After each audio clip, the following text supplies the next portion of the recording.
कि सुनो ना, एक चप्पल लेना और चप्पल प्रतीक के सर पे मारना, तब तक मारना कि वो चप्पल टूट नहीं जाए। ये मेरी कौन बोला? बहन मेरी बोली? बहन बोली। मोबाइल पे फ़ोन आता था और एक जगह बैठा के खाना देती थी। ये सब छोड़ के वो लोग घूमने चला गया जम्मू एंड कश्मीर। मरते मरते भी ये बोली, तुम लोग लड़ोगी ना, अगर हमको कुछ हो गया तुम लोग लड़ोगी, तुम लोग को नहीं छोड़ेगा। मेरी बहन सूरज चांद नहीं देखी थी, पूरा चाँद नहीं देखी थी? रूम में बंद रखा था।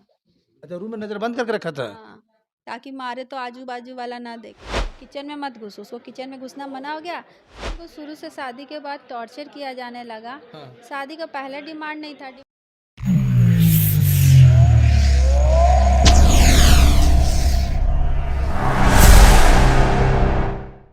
शंभू कुमार, मैं अभी पटना के दानापुर में हूँ और यहाँ पे दानापुर के इसके पूरा मोहल्ले में हूँ और यहाँ पर आप देख सकते हैं फ्लैट है। आज से ठीक 1 साल पहले 10 मई को एक शादी होती है चांदनी और प्रीतम की। आप देख सकते हैं ये फ़ोटो जो है, ये फ़ोटो ये है ना, नहीं, वो बीच वाली। ये देखिए, ये चांदनी का फ़ोटो है ठीक आज से 1 साल पहले का। और ये जो फ़ोटो सारा देख रहे हैं ये शादी का ही फ़ोटो है। ये सब लोग अभी तस्वीर टांग कर रखे हुए हैं, लेकिन ठीक आज से 1 साल पहले शादी होती है। और 1 साल के बाद और उस लड़के का, जिस लड़के से शादी होती है, आप सुन कर हैरान हो जाएंगे।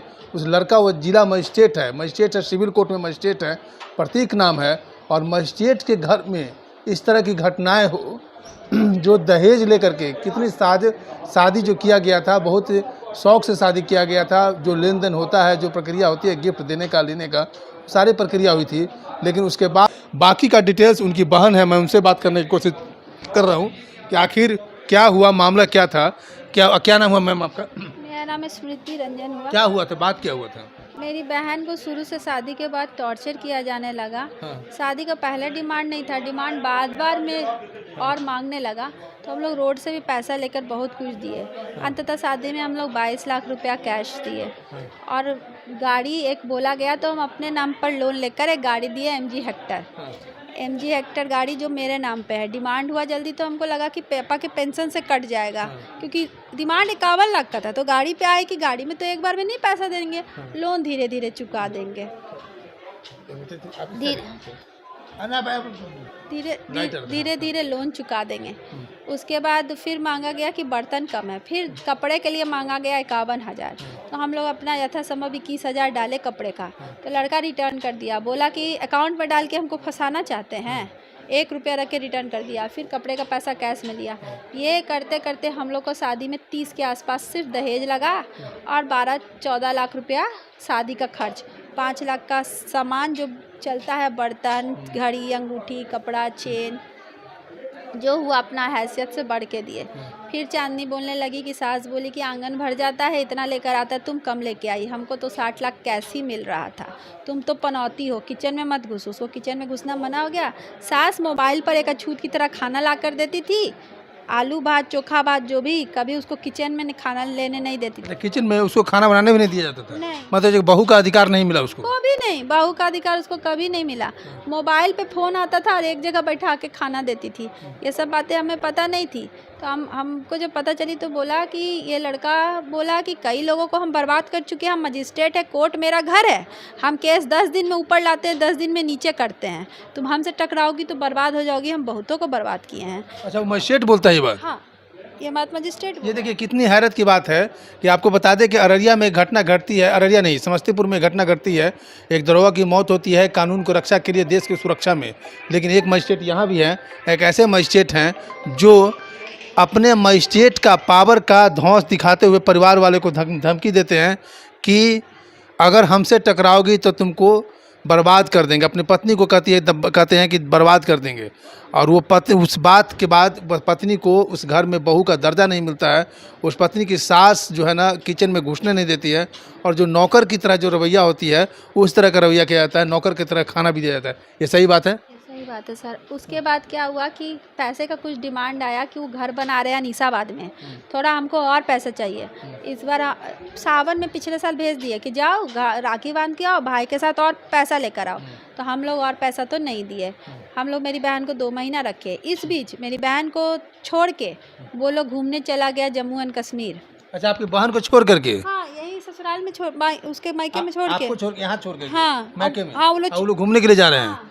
देखिए, जब शादी लड़का लड़की का होता है तो कई सारे अरमान होती हैं लड़कियाँ की, और उस अरमान में होता है कि लोग शादी के बाद पति पत्नी जाते हैं घूमने के लिए हनीमून के तौर पे या ऐसे भी घूमने के लिए अपने परिवार के साथ, लेकिन कितना निष्ठुर परिवार वो निकला, शिक्षित परिवार होकर के निष्ठुर परिवार। अगर ये अशिक्षित परिवार होता तो कुछ बोलने में बनता, लेकिन ये इतना बड़ा शिक्षित परिवार होकर के जज, जो एक हायर पोस्ट है, मतलब कि हर आदमी की इच्छा होती है कि हम जज बने, लेकिन उस जज का ये हालात है कि उस पर लड़की को, अपने पत्नी को, जो 7 फेरे में शादी करता है, अग्नि को साक्षी मान करके, समाज को साक्षी मान करके, उस पत्नी को छोड़ करके मायके में छोड़ देता है और वो आदमी चला जाता है घूमने के लिए। जी। उसके बाद जैसे हम लोग देखे कि घूम रहे हैं, मेरी बहन फ़ोन की कि हमको छोड़ के चले गए, आप घूमने हमको साथ ले जाते, हम आपकी फैमिली का हिस्सा नहीं है। तो नहीं, तुम मेरी फैमिली का हिस्सा नहीं हो। आपकी बहन बोली? बहन को वो लड़का बोला कि नहीं, तुम मेरी फैमिली का हिस्सा नहीं हो, हम लोग घूम रहे हैं, तुम मत आओ। फिर हमको लगा लेने आएंगे, 6 महीना शादी का, 3 महीना शादी का हुआ, लेने आएंगे। लेने वो लोग नहीं आया, हम लोग पैसा भी नहीं दिए। अंततः हम अपनी बहन को लेके उसके घर गए तो हम लोग बोले कि पैसा नहीं देंगे, अच्छे से रखिए। जैसे बैठते हैं लोग बड़े बुजुर्ग, बात किए, चांदनी को रूम में अंदर ले लिया, पैसा नहीं लेके आई तो और लड़का बुरा व्यवहार करने लगा। लड़का बहुत बुरा व्यवहार करने लगा, एक खा रही हो ना, ये भी मेरे पैसे का खा रही हो, तुमको औकात नहीं है ये पैसे का खाना। इस तरह से बोलता था वो? हाँ, वो लोग उसको मेंटली बहुत टॉर्चर कर, उसका सारा जो है ना हैक करे हुए था मोबाइल। तो जो पूरा स्थिति है ना वो हमको चांदनी नहीं बताई। उसका मोबाइल उसका पति हैंडल कर रहा है, उसका फेसबुक उसका पति हैंडल कर रहा है, एक मैकबुक पे खोले हुए है उसका और एक विंडो पे खोले हुए है उसका दोनों जगह उसका खोले हुए है उसका हैक करके। और वो क्योंकि वो जो उसके साथ स्थिति हो रहा है वो अपने परिवार को या किसी और को ना बता सके। 8 महीने से मेरी बहन सूरज चांद नहीं देखी थी, पूरा चांद नहीं देखी थी? रूम में बंद रखा था।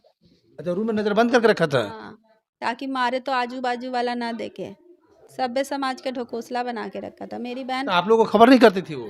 हैक था तो हमको खबर नहीं की। जब हम उसे हॉस्पिटल में पूछे तो बोला कि शराबबंदी है, तुम्हारे भाई के गाड़ी में शराब रखवा देंगे, गांजा रखवा देंगे और बेल लेते लेते थक जाओगी। एक ही भाई है, भाई को लेके हम लोग डरते थे और बहुत को बर्बाद किए, तुमको भी कर देंगे। मेरी बहन मरते मरते भी ये बोली, तुम लोग लड़ोगी ना, अगर हमको कुछ हो गया तुम लोग लड़ोगी, तुम लोग को नहीं छोड़ेगा। बोला कोर्ट मेरा घर है, हम ऊपर करते हैं केस, हम नीचे करते हैं, लड़के मेरे से तुम देख लो। फिर क्या हुआ कि 14 तारीख को हमको फ़ोन की मेरी बहन, मेरा तबीयत बहुत ख़राब लग रहा है, तुम लोग हमको आओ लेने।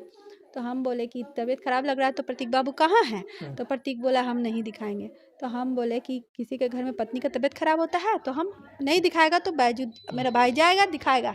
तो बोला नहीं दिखाएंगे नहीं, तुमको कुछ निकलेगा बीमारी तो तुम्हारे घर में हम जिम्मेदारी नहीं लेंगे, लेके जाओ अपने। तो हम बोला क्यों कुछ निकलेगा, हष्ट पुष्ट है, उसका अभी शादी हुआ, उसको कोई बीमारी क्यों नहीं, हम डॉक्टर का टीम उसी घर में लेके आ रहे हैं, मेरा भाई बोला। तो बोला कि इस घर में आओगे दरवाज़ा नहीं खोलेगा, ये लोग बोल रहा है।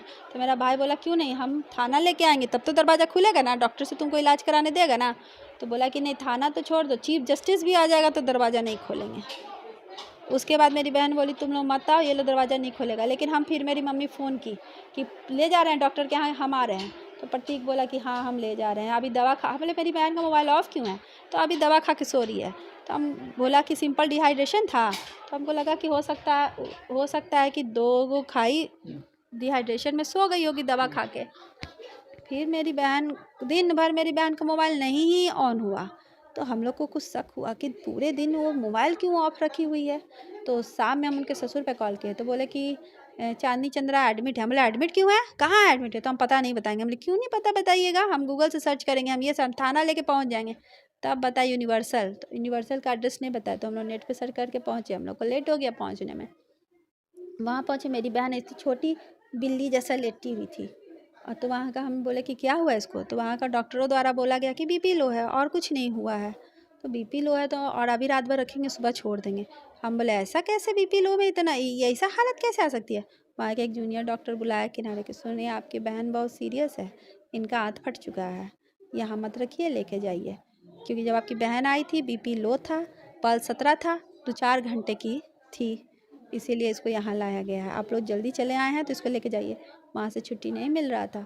हम लोग 112 पे डायल किए, 112 वाली थाना से आई, महिला थाना को फ़ोन किया, 112 को बोली डायल करने, 112 थाना से आई, उनके समक्ष हम छुट्टी दिलवाए और तुरंत हम ले गए पारस बोला कि जो वो रिपोर्ट बना रहा है कि सिर्फ बीपी लो है, नहीं है, ये तो क्रिटिकल कंडीशन, इनको बचाना मेरे पॉसिबल नहीं है, फिर भी वो वेंटिलेटर वगैरह पे डाला रात भर, बोला कि आँत फट गया इनका और सारा पॉइजन फट गया, पेट इतना फूला हुआ था। मेरी बहन बोली, मेरी बहन उस समय कुछ कुछ बोल पा रही थी, वेंटिलेटर डालने से पहले वेंटिलेटर में डाल देता है तो पाइप तो आवाज़ नहीं ना निकलता है। बोली कि प्रतीक बोला कि इसको लेके नहीं जाओ, यहीं मरने दो। तो सास बोली कि यहाँ नहीं मरने दो, यहाँ मरोगे तो फंस जाओगे, इसको चलो हॉस्पिटल एडमिट करो। हॉस्पिटल एडमिट करी। उसके बाद मेरी बहन इतना ही बोली कि सुनो ना, एक चप्पल लेना और चप्पल प्रतीक के सर पे मारना, तब तक मारना कि वो चप्पल टूट नहीं जाए।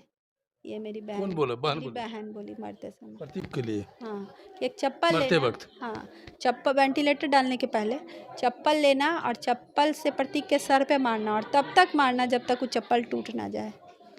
देखिए, ये प्रतीक के लिए अंतिम शब्द था उनकी पत्नी का, और ये बहुत ही भावनात्मक बात है। वो इतनी दुखी थी कि अपने पति के लिए बोल रही है कि तब तक मारना जब तक तुम्हारा चप्पल न टूट जाए। अब बताइए। जो खुद क्रिमिनल है, जो दहेज लिया, लड़की को असॉल्ट किया, उसको बंधक बना के रखा, उसका फ़ोन हैक किया, वो पद पे बैठा है न्याय करने के, वो क्या न्याय करेगा आगे समाज के लिए?